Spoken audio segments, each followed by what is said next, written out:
77 começa a fazer pagamentos após toda a repercussão na mídia. Vamos falar sobre isso, sobre o aporte, quanto foi pago, quanto não foi. Vamos falar também sobre Rossi. Olha, o Búfalo tá voltando, tá em evolução. A gente vai falar sobre isso. E o treinamento do Vasco hoje em São Januário. Além da situação de Riquelme. Olha, o jogador tá fora dos planos, inclusive por problemas disciplinares. Isso e muito mais, a partir de agora, no nosso Comenta Léo Vascaíno. Então, sobe a vinheta.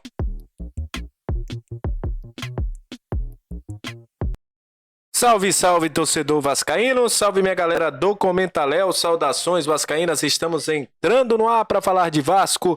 Aquele abraço para você que está sempre junto com a gente, que curte, compartilha, que se inscreve no nosso canal, que deixa seu comentário. Muito obrigado pela sua audiência, é sempre um prazer ter você junto com a gente. E olha, vamos falar de Vasco, porque hoje está recheado de informações, né, meu amigo? Antes, eu vou começar falando aqui sobre Rossi. Ele hoje postou essa foto aí nas redes sociais. O jogador já está em transição. Provavelmente na próxima semana já deve estar liberado aí para fazer treinamentos em campo. O Rossi não deve enfrentar a equipe do São Paulo, pelo menos a priori. Não pode se duvidar nada de Rossi, né? Mas pelo menos a priori. Ele inclusive recebeu visita da diretoria do Paysandu, né? Que foi lá entregar uma camisa ao Rossi. O Rossi que é do Pará, todo mundo sabe disso. E ele está já em transição, como ele mesmo postou aí, evoluindo.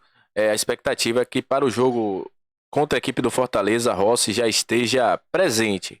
Lembrando que o Vasco, depois do jogo contra o São Paulo, terá todo um hiato envolvendo aí a situação da data FIFA, né? Inclusive, o Vasco tem o Medel como jogador convocado para estas partidas, né? Pela equipe do Chile. Outra informação, antes da gente falar do aporte da 77, que tá dando um imbróglio danado, inclusive já deu briga até aqui no canal por causa disso, falar de Riquelme. Hoje saiu uma importante matéria no GE, e Riquelme tá fora dos planos, gente. Eu já tinha dito a vocês, ele tinha negociação com alguns clubes, inclusive um clube do Chipre, a galera da Ucrânia também chegou a sondar a situação. O Riquelme tá fora dos planos do Vasco. Além da questão física, ele vinha de uma lesão, teve um problema disciplinar. Esse problema disciplinar não foi divulgado pelo Vasco, o que foi que aconteceu com o Riquelme, só que Riquelme está fora dos planos do Vasco. Essa é a única coisa que a gente sabe. O jogador tem contrato até 2026 com o Gigante. Segundo pessoas do entorno, e também está falando isso na matéria do GE, esperavam que ele rendesse mais, aquilo que ele rendeu na base rendesse no profissional, mas quem acompanhou o Riquelme sabe que o Riquelme teve lesões durante a sua passagem pela base. Então, neste momento, Riquelme está fora dos planos do Gigante da Colina para a temporada e também para o prosseguimento. Então o Vasco vai continuar procurando aí um clube para o Riquelme. Ele quase foi para o Chipre, mas não teve um acerto na negociação e por isso o jogador continuou no Vasco da Gama. Vasco que treinou hoje em São Januário, inclusive Emiliano Dias postou aquela famosa foto juntos. E a única dúvida do Ramon Dias é o ataque. Se ele mantém Marlon e Peck, se ele volta com Payet, se ele vai lá e faz alguma mudança e coloca o Serginho. Essa é a única dúvida hoje do Ramon Dias para escalar. Verrete está escalado lá, está lá na frente. Mas essa é a situação aí, se ele continua com Marlon e Peck ou se ele faz alguma mudança no comando de ataque. Lá na zaga, Maicon deve ser o escolhido, até porque é o jogador que vinha sendo substituto, inclusive entrou no segundo tempo ali depois da expulsão de Medel no time do Vasco. E olha, vamos falar de todo o assunto envolvendo a SAF do Vasco.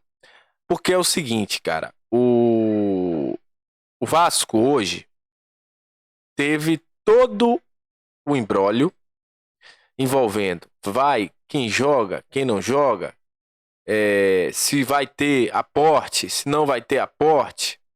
Pois bem, agora há pouco, a informação de Pedrosa e também de Joel Silva é que a 77 pagou 35% daquilo que tem que fazer o aporte ao Gigante da Colina. Se não pagasse, o Vasco poderia, por meio de uma cláusula que inclusive já foi dita aqui, a gente acompanhou inclusive lives onde explicavam e tudo mais, falando sobre isso, o Vasco poderia pagar um valor simbólico de R$ 1.000 e reaver todas as propostas ou as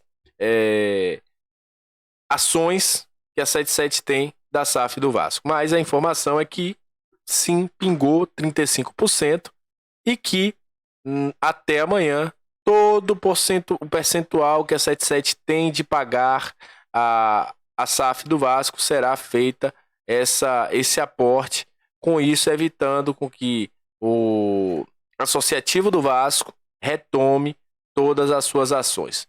É como eu sempre digo, cara, eu tô aqui para falar aquilo que acontece.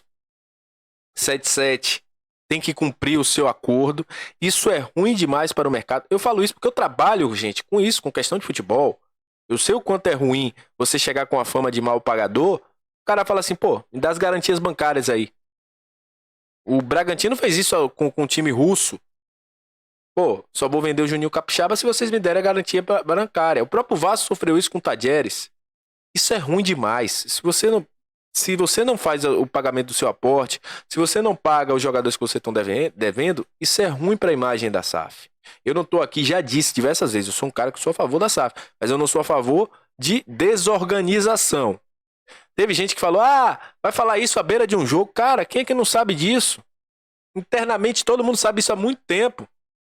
Então falta, nesse momento, um pouquinho mais de organização a 77 Partners. É uma crítica que eu faço. Não é porque eu defendo a SAF que eu tenho que defender a 77 a ferro e fogo, mesmo quando eles estão errados. Não, isso aí não é você ter opinião, não é você ser formador de opinião. Pra mim é você ser alienado. É uma coisa que a gente não é ser alienado. Mas que eles tenham um pouquinho mais de cuidado ao conduzir o Vasco. Volto a dizer, o Vasco precisa de ter um pouquinho mais de respiro, principalmente próximo à eleição, cara. Tudo que acontece no Vasco em época de eleição vira uma muvuca. Então, que a 77 tem um pouquinho mais de zelo e cuidado com o Vasco. Quase a gente ia cair aí de uma forma histórica se não tem todas as mudanças que necessitavam. Então, nesse momento, eu preciso que, e nós vascaínos precisamos, que a 77 dê uma tranquilidade pra gente. Então a gente vai cobrar, obviamente, porque é a função de quem tá aqui. Quem tem um microfone tem que cobrar, tem que trazer as informações verdadeiras. Se você quer dar uma opinião sua, você tem que expor que é sua opinião. Mas quando é informação, é informação. Informação não tem lado, informação tem que ser dita, seja ela boa ou ruim. Então é isso, tamo junto. Muito obrigado pela sua audiência, muito obrigado pela sua paciência. Até a próxima, saudações vascaínas e que venha a vitória contra o São Paulo, que é o que mais importa nesse momento. Tamo junto e valeu!